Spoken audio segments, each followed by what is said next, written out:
ചുറ്റിമറ്റം Tharappil Tony മൈക്കിളിന്റെ കാർഷിക ലോകം.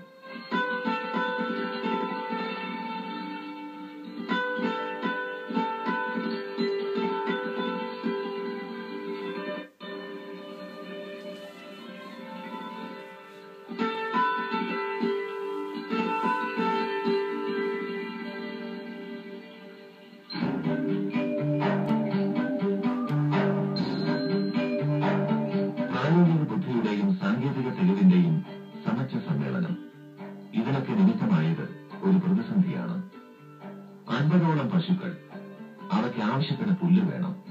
അതിന് നിവൃത്തിയില്ലാതായി. കാരണം വരൾച്ച. പുല്ല് വളർന്ന് പൊങ്ങുന്നില്ല. വളരാൻ വേണ്ടത്ര സ്ഥലമുണ്ട്. പക്ഷേ വെള്ളം വേണമല്ലോ.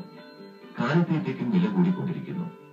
ആവശ്യത്തിന് പുല്ല് കൊടുത്തില്ലെങ്കിൽ പശുക്കളെ തൂക്കി വിൽക്കേണ്ടി വരും.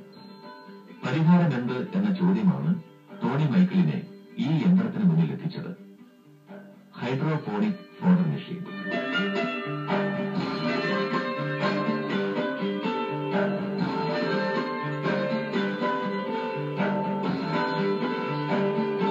അതിന്റെ കഥയിലേക്ക് പോകാൻ വരട്ടെ. അതിനു മുമ്പ് ഇതൊന്ന് കാണുക.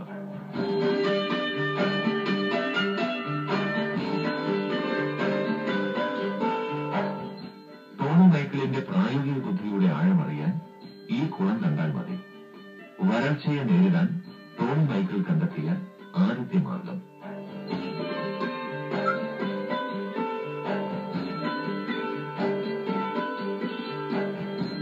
തൊഴുത്തിന്റെ മേലുണ്ടാകുന്ന വെള്ളവും വീടിന്റെ മുമ്പിലുള്ള വെള്ളവും എല്ലാം കളക്ട് ചെയ്ത് ഈ വലിയ ടാങ്കിനകത്ത് കൊണ്ടെത്തിക്കുക. വലിയ ടാങ്ക് കൊണ്ടെത്തിക്കുമ്പോൾ 3.5 ലക്ഷം ലിറ്ററോളം വെള്ളം ഒരു വർഷത്തിന് സ്റ്റോർ ചെയ്യാൻ പറ്റും. കണ്ടിന്യൂസ് ആയിട്ട് വാട്ടർ സപ്ലൈ കിട്ടും, പ്രശ്നമൊന്നുമില്ലാതെ. തൊഴുത്തിന്റെ റൂഫിൽ നിന്നുള്ളത്, ഇവിടെ വീടിന്റെ റൂഫിൽ നിന്നുള്ളത്, ബാക്കി ആക്സസറീസ് ആയിട്ടുള്ള ചെറിയ ചെറിയ ലിറ്ററുകളെല്ലാം റൂഫിൽ നിന്നുള്ള വെള്ളം അസെൻഡ് ചെയ്ത് ഇവിടെ കൊണ്ടെത്തിക്കുക.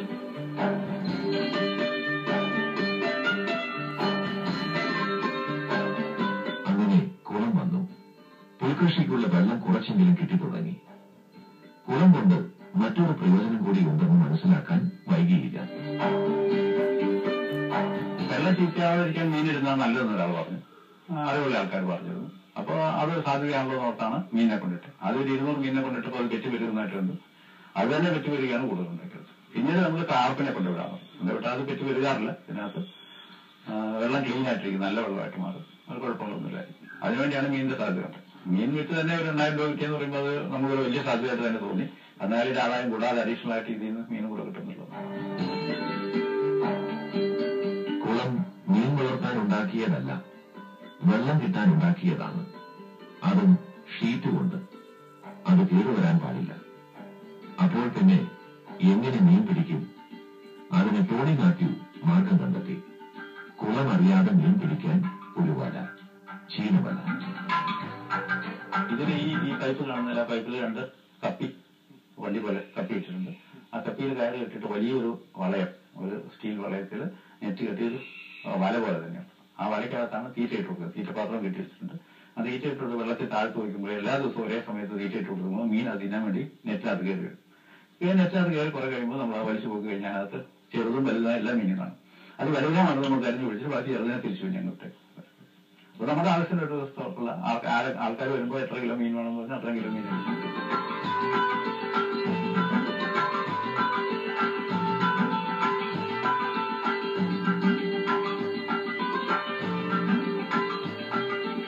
ഇത്രയും ഒരുക്കാൻ അല്പം സാമ്പത്തിക ചെലവ് വന്നു.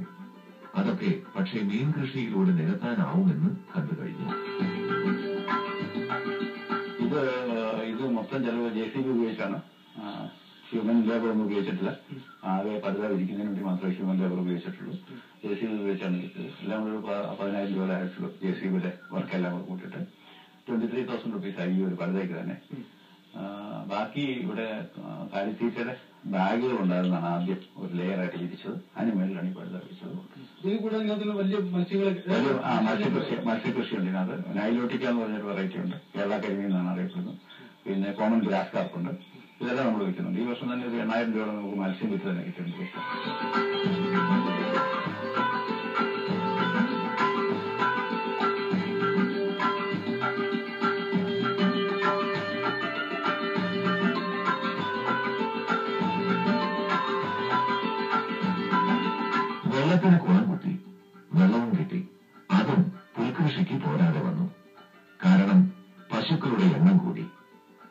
കാലിത്തീറ്റയെ കൂടുതലായി ആശ്രയിക്കുന്നത് ചിലവാണ്. ഈ പ്രതിസന്ധി ടോണി മാത്യു പരിഹരിച്ച മാർഗത്തെക്കുറിച്ചാണ് ഇനി.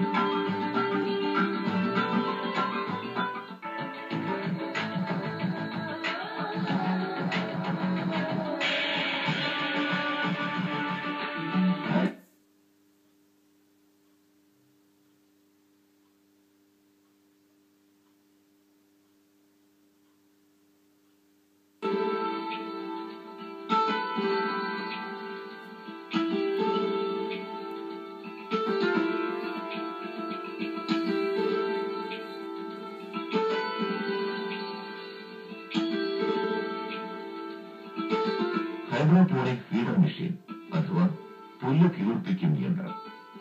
7 ദിവസം കൊണ്ട് തൊഴുത്തിലേക്ക് ആവശ്യമുള്ള പുല്ലുണ്ടാക്കിയെടുക്കാം. സ്ഥലം വേണ്ട, മണ്ണ് വേണ്ട, വളം വേണ്ട, കൂടുതൽ വെള്ളവും വേണ്ട. ഇത് മെയ്സ് കുതിർത്തു വെക്കാനുള്ള ട്രേ ആണ്. ഈ ട്രേക്കകത്ത് 1 കിലോ 600 ഗ്രാം മെയ്സാണ് നമ്മൾ മെഷീനിൽ വെക്കാൻ വേണ്ടി എടുക്കുന്നത്, കുതിർത്തു വെക്കാൻ വേണ്ടി.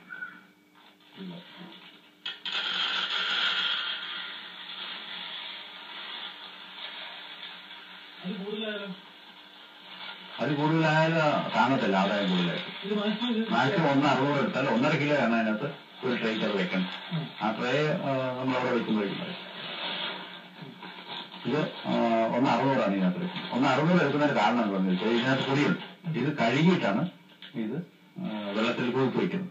4 മണിക്കൂറെങ്കിലും മിനിമം കുതിർത്ത് വെക്കണം, എങ്കിലും അത് മെഷീനിലേക്ക് അടുത്ത സ്പ്രൗട്ടിങ്ങിന് വെക്കാൻ പറ്റത്തുള്ളൂ. അപ്പൊ 1 600 എടുത്താൽ 100 ഗ്രാം പൊടിയും മറ്റു വേസ്റ്റും എല്ലാം. പിന്നെ അത് കേടായ വിത്തെല്ലാം എടുക്കുക. ഇതാണ് ഏറ്റവും best seed. White seed, African tall എന്ന് പറയും. ഇത് ഗവൺമെന്റ് സപ്ലൈ ആണ്, ഫ്രീ ആയിട്ട് ഡയറി ഡെവലപ്മെന്റ് ഡിപ്പാർട്ട്മെന്റ് തന്നതാണ്. ഇപ്പൊ 2 പ്രാവശ്യം തന്നിട്ടുണ്ട്. അത് എല്ലാ സംസ്ഥാനത്തൊട്ടാകെ ഇങ്ങനെ ഫ്രീ സപ്ലൈ ഉള്ളതാണ്. നമ്മൾ പൈസ കൊടുക്കുന്നത്. അപ്പൊ ഏറ്റവും നല്ല മെയ്സാണ് ഇത്. ഒരു മെയ്സ് ഒരെണ്ണത്തിന് വേണ്ടി ഒരു ചെടിയാണ്. ഒന്നും കേടായി പോകത്തുമില്ല. അത് മൊത്തമായിട്ട് പശു തിന്നുള്ളൂ, വളർത്തില്ല. അത് നമുക്ക് പിന്നീട് അതെടുത്ത് കാണാം. ഇത് ഇങ്ങനെയുള്ള 12 ട്രേ ആണ് നമ്മൾ കൂട്ടി തന്നിട്ട്. ഇത് കഴുകിയിട്ട് നാശം വെക്കും. അങ്ങനെ വെയിറ്റ് എടുക്കുക. 1 കിലോ 600 ഗ്രാം മെയ്സ് കഴുകി പൊടിയെല്ലാം കളഞ്ഞ് സോക്ക് ചെയ്യാണ്ട് വയ്ക്കും. സോക്ക് ചെയ്യാണ്ട് വെച്ചിരിക്കുന്നത് സോക്ക് ചെയ്യാണ്ട് വെച്ചിരിക്കുന്നതാണിത്. 4 മണിക്കൂർ മിനിമം സോക്ക് ചെയ്യണം. സാധാരണ നമ്മള് സോക്ക് ചെയ്ത് വെച്ച് വെള്ളത്തിട്ട് വെക്കുക, കുതിർക്കാൻ വേണ്ടി. അങ്ങനെ 4 മണിക്കൂറെങ്കിലും മിനിമം കുതിർത്ത് വെച്ചെങ്കിൽ ഇത് തീർക്കാനുള്ളൊരു സാഹചര്യം ലഭിക്കും. അതാണിത്.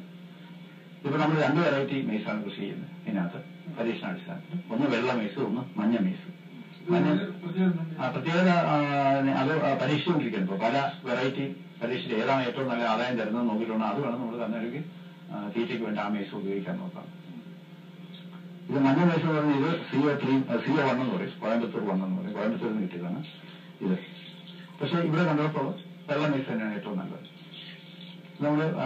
ഇതാണ് African tall, dairy development department free ആയിട്ട് തന്ന സാധനം. ഇത് നമ്മൾ സോക്ക് ചെയ്ത് വെച്ചിരിക്കുന്നത്. ഇത് നമ്മളുടെ ഫോറൻ മെഷീനിലേക്ക് വെക്കാൻ തയ്യാറായിട്ടിരിക്കുന്നത്. ഇതാണ് അടുത്ത മെഷീനിൽ വെക്കാനുള്ള ട്രേ. ഈ ട്രെയിൽ നേരത്തെ കണ്ടിരുന്നതിൽ നിന്നും അരിച്ച് വെള്ളം കളഞ്ഞിട്ട് ആ വിത്ത് ഇതിനകത്ത്. ഇത് വെർജിൻ പ്ലാസ്റ്റിക് കൊണ്ടുള്ളതാണ്, ഫുഡ് ഗ്രേഡാണ് സാധനം.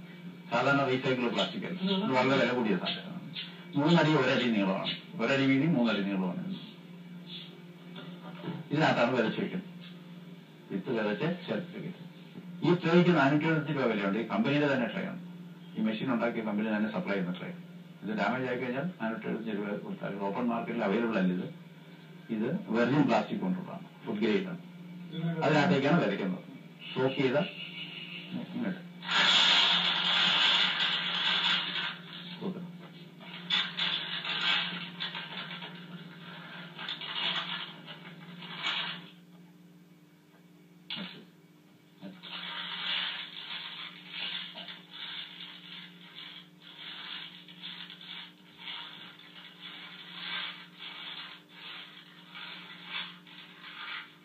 ഇതിനകത്ത് മണ്ണില്ല, വളമില്ല, ഒന്നുമില്ല. വെറുതെ വെള്ളത്തിനകത്ത് കൊടുത്ത് വെച്ചിട്ടും ആ വിത്ത് ഇതിനകത്ത് വെച്ചു 4 മണിക്കൂർ കുതിർത്ത് വേണം മിനിമം. കൂടുതലായാലും കുഴപ്പമൊന്നുമില്ല. സാധാരണ ഇവിടെ വൈകുന്നേരങ്ങളിലാണ് കുതിർത്ത്, രാവിലെ തന്നെ ഇതെടുക്കാനായിട്ട്.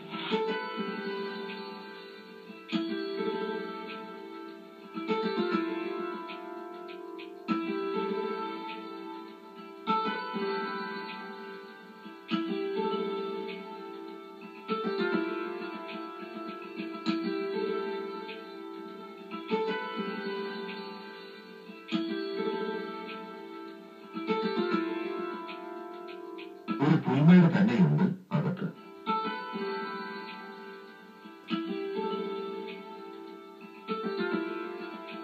ഇതിന്റെ അടിസ്ഥാന പ്രമാണം എല്ലാ വിത്തും അനുകൂല സാഹചര്യം വന്നാൽ ക്ലിപ്തമായ ഒരു ദിവസത്തേക്ക് വളവുമില്ല മണ്ണുമില്ലാതെ വളരാനായിട്ടുള്ള ഊർജ്ജം എല്ലാ വിത്തിനകത്തും പ്രകൃതി തന്നെ സ്റ്റോർ ചെയ്തിട്ടുണ്ട്. ആ ഊർജ്ജത്തെയാണ് നമ്മൾ മാക്സിമം യൂട്ടിലൈസ് ചെയ്യുന്നത് എല്ലാ വിത്തിനകത്തും. മെയ്സ് എന്ന് പറഞ്ഞാൽ 7 ദിവസത്തിനുള്ളത് ന്യൂട്രിയൻസിനകത്ത് തന്നെയുണ്ട് മെയ്സിനകത്ത്. ഒന്നാമത്തെ ദിവസം അത് നമ്മൾ മേളിൽ ലോഡ് ചെയ്യുന്നു, ഈ ഷെൽഫിന്റെ ഏറ്റവും മേളിൽ. അത് 7 ദിവസം കഴിയുമ്പോഴേക്ക് ഏറ്റവും താഴെ എത്തും വളർച്ച പൂർത്തിയായിട്ട്. എട്ടാമത്തെ ദിവസം പൂർണ്ണ വളർച്ചയുടെ ഓരോ ഘട്ടമാണ് അത് കാണുന്നത്. ഒന്നാമത്തെ ദിവസത്ത്, രണ്ടാമത്തെ ദിവസത്തേക്ക്, മൂന്നാമത്തെ ദിവസത്ത്, ഇത് 4ാമത്തെ ദിവസം, 5ാമത്തെ ദിവസം, 6ാമത്തെ ദിവസം, താഴെ ഇരുന്ന് 7ാമത്തെ ദിവസം. 7ാമത്തെ ദിവസം ആകുമ്പോഴേക്കും വളർച്ച പൂർണ്ണമായിട്ട്. ഇതൊരു കൊമേഴ്ഷ്യലായിട്ട് ഇപ്പോഴാണ് ഇന്ത്യയിൽ. മറ്റു രാജ്യങ്ങളെല്ലാം ഉണ്ട് സാർ. ഇതിനകത്ത് മണ്ണുമില്ല വളവുമില്ല ഒന്നുമില്ല. അത് വയ്ക്കും കറക്റ്റായിട്ട് വേദിക്കുന്നുണ്ട്. അതേ ട്രേ ആണ്. ആ ട്രേക്കകത്ത് നേരത്തെ വെച്ചിരുന്ന ട്രേക്കകത്ത് തന്നെ ഇത് വേരാണ് കട്ടി വെച്ചിങ്ങനെ വേര്. ഇത് മൊത്തം പശുക്കൾ തിന്നത്. പശു മുയല എല്ലാം തന്നെ. മണ്ണുമില്ല വളവുമില്ല ഒന്നും. ഇതിപ്പോ ഞാൻ ഇങ്ങോട്ട് എടുത്താല് തൂക്കി കുടിക്കുന്നത്.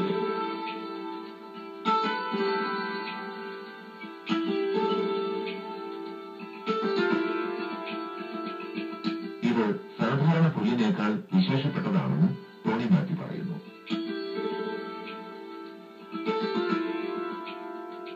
ഇൻസെക്ട് ഇല്ല, പെസ്റ്റ് ഇല്ല, വളമില്ല, പെസ്റ്റിസൈഡ് ഇല്ല. ഇത് പക്ക ഓർഗാനിക്. ഇത് 1 ദിവസം പൂർത്തിയായത്. ഇതിനകത്ത് വേര് മാത്രമേ വരാൻ തുടങ്ങിയിട്ടുള്ളൂ. ചെറുതായിട്ട് വേര് തുടങ്ങി. ഇത് 2 ദിവസം പൂർത്തിയായത്. അതിനകത്ത് ഷൂട്ട്സും വരാൻ തുടങ്ങി. പച്ച കളർ കാണാം. ഇത് 3ാമത്തെ ദിവസം പൂർത്തിയായത്. 3 ദിവസം പൂർത്തിയായത്. അതിനകത്ത് നന്നായിട്ട് പച്ച കളർ ഷൂട്ട്സ് നന്നായിട്ട് ഹൈറ്റ് ആയി തുടങ്ങി. ഇത് 4ാമത്തെ ദിവസത്തെ. അതും നന്നായിട്ട് വളർന്നു തുടങ്ങി. 5ാമത്തെ ദിവസം തിക്കായി കഴിഞ്ഞു. നല്ല തിക്കായിരുന്നു. 5 ദിവസം പൂർത്തിയായത്. ഇത് 6 ദിവസം പൂർത്തിയായത്. അതും നല്ല തിക്കായി. ഇത് 7 ദിവസം പൂർത്തിയായത്. 6ാമത്തെ ദിവസത്തെ കാണാം. ഉണ്ടോ? വേറെ 6ാമത്തെ ദിവസം പൂർത്തിയായത്. വേറെ 6ാമത്തെ ദിവസം പൂർത്തിയായത് തന്നെ ഇത് 7ാമത്തെ ദിവസത്തെ പൂർത്തിയായത്. അത് വേറെ നമ്മൾ നേരത്തെ